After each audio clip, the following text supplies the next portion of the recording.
ಎಲ್ರಿಗೂ ನಮಸ್ಕಾರ. ನಾನೀಗ ಬಂದಿರೋದು ಯಲ್ಲಾಪುರ ತಾಲೂಕಿನ ಗೇರ್ಗದ್ದೆಗೆ. ನಮ್ಮ ಗೆಳೆಯರಾದಂಥ ವಿಶ್ವನಾಥ್ ಗೇರ್ಗದ್ದೆಯವರ ಮನೆಗೆ ಬಂದಿದ್ದೇನೆ. ಇಲ್ಲಿ ವಿಶೇಷತೆ ಏನಂದರೆ, ಇವರು ಈ ಭಾಗದಲ್ಲೇ ಎಲ್ಲೂ ಇಲ್ಲದ ಅಪರೂಪದ ಒಂದು ಡೇರೆ ಹೂವಿನ ಸಂಗ್ರಹವನ್ನು ಮಾಡಿದ್ದಾರೆ.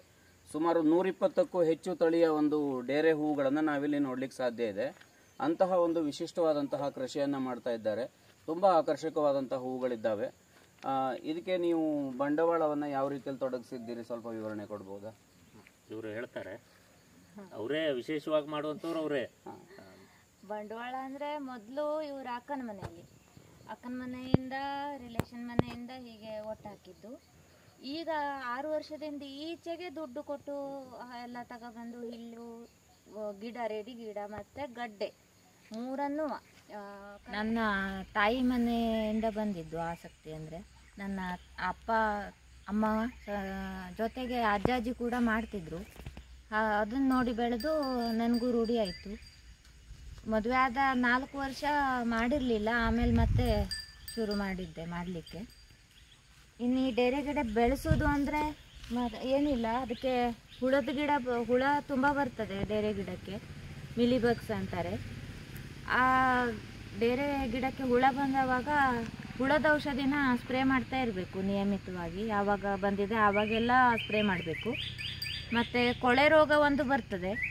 ಕೊಳೆ ರೋಗಕ್ಕೂ ಅಷ್ಟೇ ಈ ಅಡಿಕೆ ತೋಟಕ್ಕೆ ಹೊಡೆಯೋ ಬೋರ್ಡೋ ದ್ರಾವಣ ಅಂದರೆ ತುತ್ತ ಸುಣ್ಣನ ಮಿಕ್ಸ್ ಮಾಡಿ ಸ್ಪ್ರೇ ಮಾಡ್ತಾರೆ.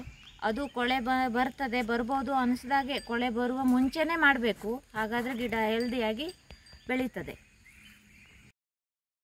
ಇಲ್ಲಿ ನಾವು ನೋಡ್ತಾ ಇರುವಂಥದ್ದು ಡೇರೆ ಹೂವಿನ ವಿವಿಧ ಪ್ರಕಾರಗಳನ್ನು. ಡೇಲಿಯಾ ಅಥವಾ ಡೇರಾ ಎಂಬಂಥದ್ದು ಇದರ ಒಂದು ಹೆಸರು. ಸ್ವೀಡಿಷ್ ಸಸ್ಯಶಾಸ್ತ್ರಜ್ಞ ಡಾಲ್ ಎಂಬಾತ 1789ರಲ್ಲಿ ಇದನ್ನು ಮೊದಲ ಬಾರಿಗೆ ಮೆಕ್ಸಿಕೋದಲ್ಲಿ ಪತ್ತೆ ಹಚ್ಚಿದ್ರಿಂದಾಗಿ ಇದಕ್ಕೆ ಡೇಲಿಯಾ ಎಂಬಂಥ ಹೆಸರು ಬಂತು. Double dahlia, fancy dahlia, decorative dahlia, ಅದೇ ರೀತಿಯಲ್ಲಿ pompon dahlia, star dahlia, century dahlia, ಹೀಗೆ ಪಿಗ್ಮಿ ಡೇಲಿಯಾ, ಲಿಲ್ಲಿ ಪಪ್ಪಿ ಮುಂತಾದ ಹೆಸರುಗಳನ್ನೆಲ್ಲ ಕರೆಯಲಾಗ್ತದೆ. ಹಲವಾರು ವಿಧಗಳನ್ನು ಇದರಲ್ಲಿ ನಾವು ಗುರುತಿಸಲಿಕ್ಕೆ ಸಾಧ್ಯ ಇದೆ. ಸಾವಿರಾರು ವಿಧಗಳಿದ್ದಾವೆ. ಇಲ್ಲಿ ಸುಮಾರು 120ಕ್ಕೂ ಹೆಚ್ಚು ಬಗೆಯ ಡೇರೆ ಹೂವುಗಳನ್ನು ನಾವಿಲ್ಲಿ ನೋಡೋದಕ್ಕೆ ಸಾಧ್ಯ ಇದೆ. ಇದನ್ನು ಮೇಂಟೈನ್ ಮಾಡೋದಕ್ಕೆ ಅಂತ ಸುಮಾರು 4ರಿಂದ 5 ಸಾವಿರಗಳಷ್ಟು ವೆಚ್ಚವನ್ನು ಕೂಡ ಪ್ರತಿ ತಿಂಗಳ ಕೂಡ ಮಾಡ್ತಾ ಇದ್ದಾರೆ. ಕೀಟನಾಶಕಗಳನ್ನು ಕೂಡ ಉಪಯೋಗಿಸಬೇಕಾಗತ್ತೆ. ಕೀಟಬಾಧೆ ತುಂಬ ಇರುತ್ತೆ. ಇದನ್ನು ಅತ್ಯಂತ ಸುಂದರವಾದಂತಹ ರೀತಿಯಲ್ಲಿ ಈ ಗಿಡಗಳನ್ನು ಜೋಪಾನ ಮಾಡೋದು ಕೂಡ ತುಂಬ ಒಂದು ಸವಾಲಿನ ಸಂಗತಿ. ಅಂತಹ ಕಾರ್ಯವನ್ನು ಈ ದಂಪತಿಗಳು ಮಾಡ್ತಾ ಇರುವಂಥದ್ದು ವಿಶೇಷ ಕೂಡ ಹೌದು.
ಇದೊಂದು ತುಂಬ ಉತ್ತಮವಾದಂಥ ಹವ್ಯಾಸ.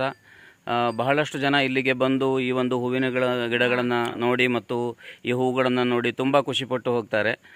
ಇವತ್ತು ನಮ್ಮನ್ನು ಕರೆದು ಈ ಗಿಡಗಳನ್ನು ನೋಡಲಿಕ್ಕೆ ತಾವು ಅವಕಾಶ ಕೊಟ್ಟಿದ್ದಕ್ಕೆ ಧನ್ಯವಾದಗಳನ್ನು ಹೇಳ್ತಾ ಇದ್ದೇವೆ.